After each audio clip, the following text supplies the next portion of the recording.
Good afternoon, friends. The next installment on the Project Shovelhead here, we're going to work on taking off the front brake. Now these brakes are different between models, between the FL models and the FX models. FX models had a dual disc on the later years. On the earlier years, they were a single disc.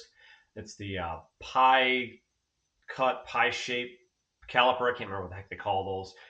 The FL styles is the banana caliper. That's another way to reference them, or the bullseye caliper. And I'll show you guys that stuff when we get into it. On the later years with the dual discs, they had two smaller calipers. I'm not sure if they have a name for those or not. So you'll notice throughout the years they did kind of change. Obviously, this is a 41 millimeter, wide glide shovelhead FL style front end, and it will have the single disc, single caliper banana caliper on the front. Obviously, as you can see, the caliper here has the banana shape. That's why they call them a banana caliper, or they have the rings. They'll call them a bullseye caliper. On the top, you'll see a reference series of numbers. This one is a 78-112MF. It looks like there were some other numbers on here that were X'd out. So that may be a couple lazy 8s, a 2871 possibly. Not really sure what those are or why those are on there as well. Usually you only see one series of numbers on here, and the 78 is typically the year that this caliper was produced. Now in removing these, it's easy if you undo or loosen the brake line first. So you'll want to loosen the brake line while the caliper is still attached, and then follow it all the way up to the front master cylinder, where you will loosen that one as well. That way, when everything is ready to come apart, you can actually pull the line off and not have a giant mess in your hands. What I have found is this is locked in place and it's easier to loosen it here. The same with the front master. It's easier to move it up there or loosen it up there. That way everything is loose and ready to come apart. With the caliper itself, it's these 4 studs that are holding it in place along with 2 guide pins. These are a 12-point socket, which is actually a 3/8. I know that Harley Davidson makes a specific wrench for these, but if you do have a 12-point 3/8 socket that fits on there very well, it's a little loose, it's not bad, but I've used this in the past and it always seems to work out well.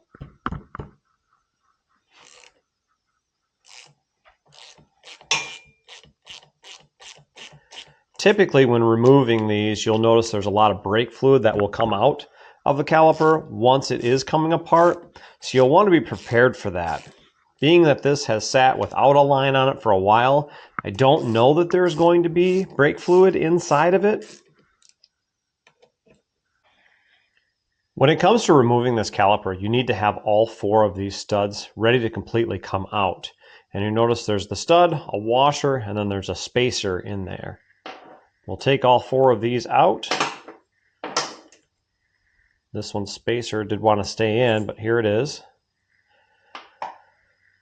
Now that you have all 4 of those out, you should be able to work this back and forth and separate the 2 halves.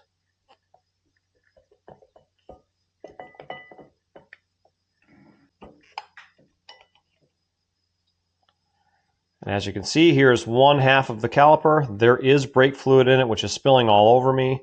There is the piston here and the piston boot. You can see the old residual brake fluid that's turning into a dust-like material. It's very gritty and gross. But all in all, the caliper looks like with a good cleaning, it's actually in good shape. From there, you will see the brake pad, 2 guide pins. Here is one of the pins that holds it onto the front leg, and here is the lower guide pin here. What these 2 do is they allow the brake to actually rock a little bit. So that way when it's braking, that gives it some rigidity, but allows it to almost float as it does brake. One of the things you'll notice on these will get wallered out. They'll become oblong from too much braking and from not being properly adjusted.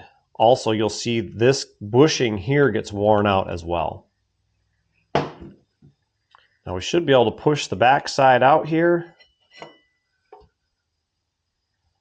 Same thing, we have our inner brake pad. Our pins are, this one's stuck kind of. It's good to have a tight fit on these. Again, these can wear out real bad too, to where these get real loose, and this one's pretty loose. This one's not bad. When they get loose, then the pad's floating there and they just continue to eat away at themselves, and these holes become oblong as well. So this is your front or your backing plate here. This is the back side of it. Obviously your brake pad, 2 pins, other brake pad. And of course, once you do get brake fluid on these pads are junk. You cannot get this fluid out of these pads. This is a .5 fluid.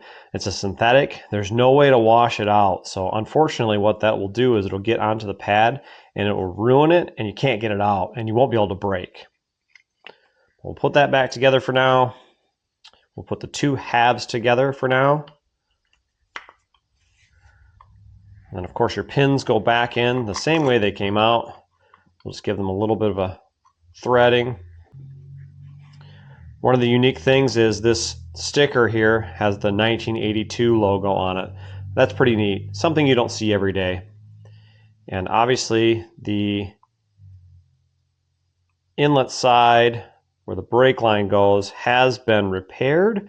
It's got some filler on here, which is like a rubber seal. You can see that the threads inside need to be chased and probably fixed. That's a common issue on these as well. Now with the caliper removed, you can see the rest of the lower leg and actually how everything is hooked up. It's a pretty easy and basic setup. Unfortunately, I don't have the other 2 brake styles to show you what they look like, but in any one of the Harley service manuals, you'll see them. The other 2 styles are found on the FX style motorcycles. The first style of brake, I think, came out as far as a caliper. I think that came out in 73. I think it was 73 to 77 is when they ran the first single disc brake that was not drum, obviously, and then they went to a dual disc in 78 through 84, and then they changed it again in 84 to a later style for the Evo models. Of course, you see a lot of these on the FL style shovel heads on both the front and the rear. Some of the things that you can run into with these is sometimes these will end up stuck or seized inside of here because you are using 2 different types of metal. The caliper itself is aluminum and the studs of course are steel, and sometimes those metals don't like each other and they get really stuck in place. If it's a bike that sat a long time and has not been serviced, you could see these things really stuck in there, and sometimes it'll actually pull the threads out. I've seen that a few times. Same with the bleeder valve here. The bleeder valve is very small. Often you'll see these things get broke off, drilled out, and there's a giant bleeder in there. And the same with the inlet side of the brake line. You'll see the threading in there kind of getting beat up because, of course, again, you'd have a brass insert from your brake line into an aluminum body, and those 2 metals, they don't mind each other, but they, obviously the brass is going to kind of chew that up a little bit too, because I believe it's a little bit harder than aluminum. It's one or the other. Well, friends, that's a quick and easy one today. That was, in my mind, a pretty simple task. Most people can pull those apart. I know that I didn't have the lines on to show you some of the pitfalls that could come with that. Sometimes the lines are a little stuck. You'll see that they're rusted in place. Same thing, if they've sat a long time, you're going to run into issues, so be prepared for that. Take a little bit of time to, loosen these things up. Use a little bit of, Freol or some PB Blast or whatnot to kind of get things moving. Well, friends, if you like this video, give it a like. If you have questions or comments, please drop them in the comment section below. If you haven't subscribed to the channel yet, hit that subscribe button. I've got an entire bike here to take apart, and I'm filming the entire process. Hopefully these videos are finding you well, and they're very helpful and informative. Well, friends, stay tuned till next time. We'll catch you then.